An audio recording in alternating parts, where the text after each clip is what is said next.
Guys, welcome to the channel. We are back with part 2 of the lockdown Tamiya garden rally, and we've got the Mini today. Now, if you're not seen the build video of the Evo, I'll stick a link just up here for you.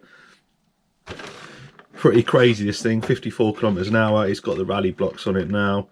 It didn't, when I built it, I didn't have these, but I did manage to get a little bit of the video in with the rally blocks, and I apologise. At the time of recording this video, this one's not published yet, I've cut the body because it wasn't quite lined up.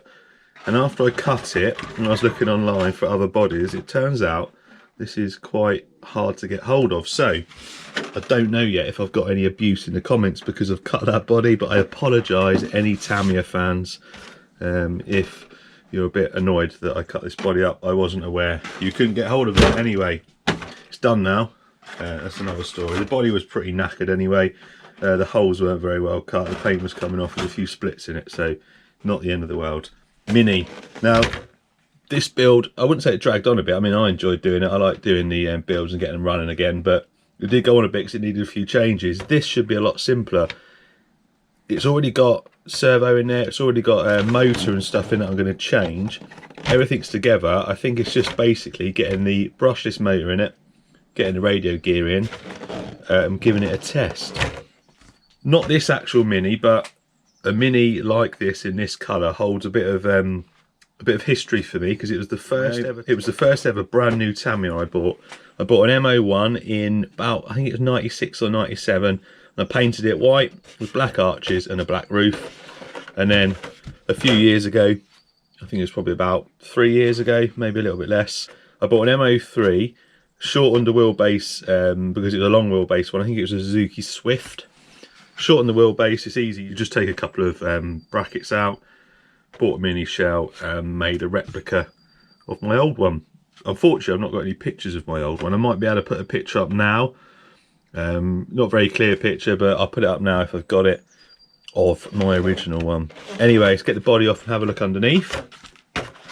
So like I've said, this started life as an M03, and it was the longer wheelbase for the Suzuki Swift. I've shortened it, and I've put M05Ra suspension on it, so you have to put the uprights, and it might be the A-arms, I can't remember, but anyway, I've got the M05 parts on it, the RA part, so it raises that front up, and I've got the rally block tyres on.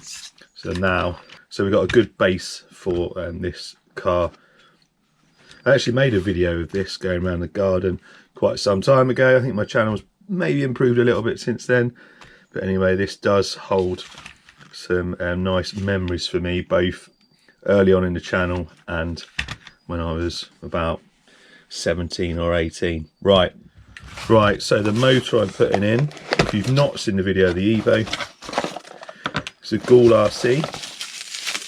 It's a 3650 cam, which is the same as a 540 motor, and it's 3,900 kV. Not a massively fast one, but it's definitely going to be a little bit faster than having a silver can here. Should be a pretty simple fix on this. Take that motor out, swap the pinion over, stick the new motor in. The ESC will go on the top, and the receiver will go in the back there. It's already got a steering servo on it. These come with a Dean's connector. I've put my XT60 on because that's the all my lipos are XT60, and we're going to run this 2S. I'll put a link to these in the description. So I've only ever run this brushed. Not had a brushless system in it before. I'm really looking forward to get this one in and see how fast it goes, and see how it goes on the grass as well. The Evo got 54 kilometers an hour, 30, I think that's 31 and a half miles an hour. This probably isn't going to go that fast because of the gearing and the smaller wheels, but I'm still looking forward to seeing how this goes brushless. Right, let's get the motor out and let's get the new motor fitted. This should be quite a simple conversion.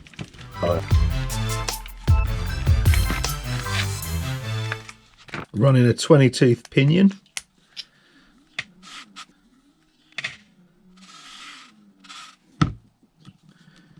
Looks like it might be an alloy one, but it doesn't look like the stock Tamiya one, so that should hold up. All the holes on this motor, some motors there slightly staggered, so you can do different, like so you can move the motor about. These are all the same width, so it doesn't matter which way round you put it in there. All that matters is it's a good idea to try and get the cables in the best place possible, which is up at the top.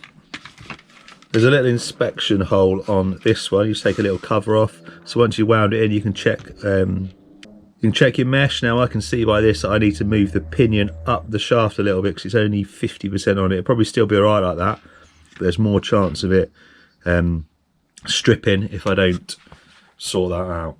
So we've got a good mesh there now. It's always good as well. Just run the driven wheels if it's front, rear or four-wheel drive. Make sure there's no sticking, no rubbing or anything like that, and that feels fine. So I'm going to get the ESC mounted. I'm going to get the receiver in there, and then we're going to get a battery in, and then we're going to go and give it a speed run, and then we're going to go and give it a little rip around the garden. Right, electronics are in, motor's meshed up nicely, transmitter receiver in. So we're using the Dumbo RC 6-channel transmitter and receiver. These are so cheap. There's a link to this in the description. So cheap, pretty reliable. I've not heard any bad stories about them. They've got a really long range on them. Very good cheap option if you don't want to spend hundreds on like a Spectrum or a Futaba or anything like that. But yeah, decent transmitter. There's a link to that in the description, as well as the motor and ESC combo. Right, just got a little test battery here. Just going to switch it on. Spin it around. I forgot it was front wheel drive. Motor's at the front. So steering, I've adjusted the dual rate on that because it was going past the servo's endpoint, so I've adjusted that. And we should have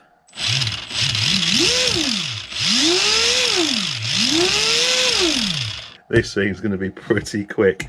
Right, let's get the body on, let's get the GPS on, let's go and give it a speed run, and then let's go and take it in the back garden just to test it out. How fast do you reckon this is going to be then? I'm going for 40 kilometers an hour.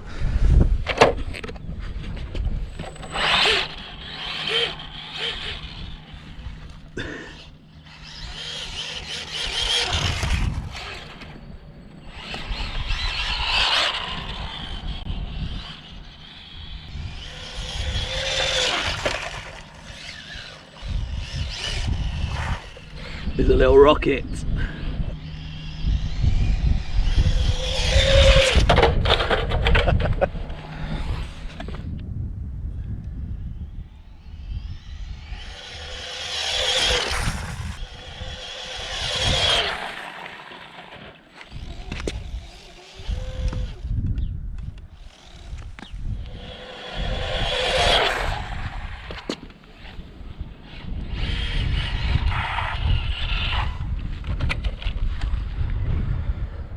$50.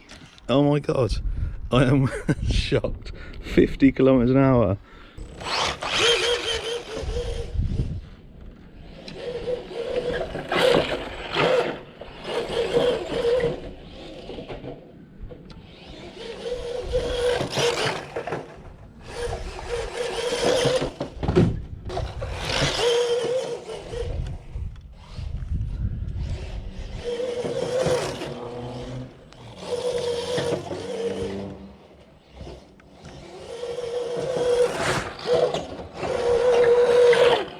So there we go, 50 kilometers an hour. That has absolutely blown me away that I managed to get 50, only 4 kilometers an hour slower than this.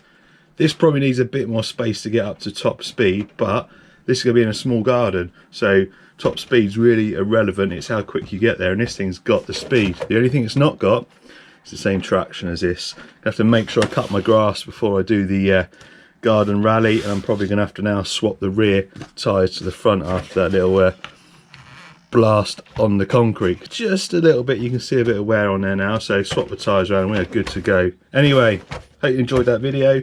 Look out for the garden rally, and I might do a few more in the garden like that as well, but this is the first one. We'll see how the first rally goes. If it proves relatively popular, we'll do another one. Cheers for watching, see you next time.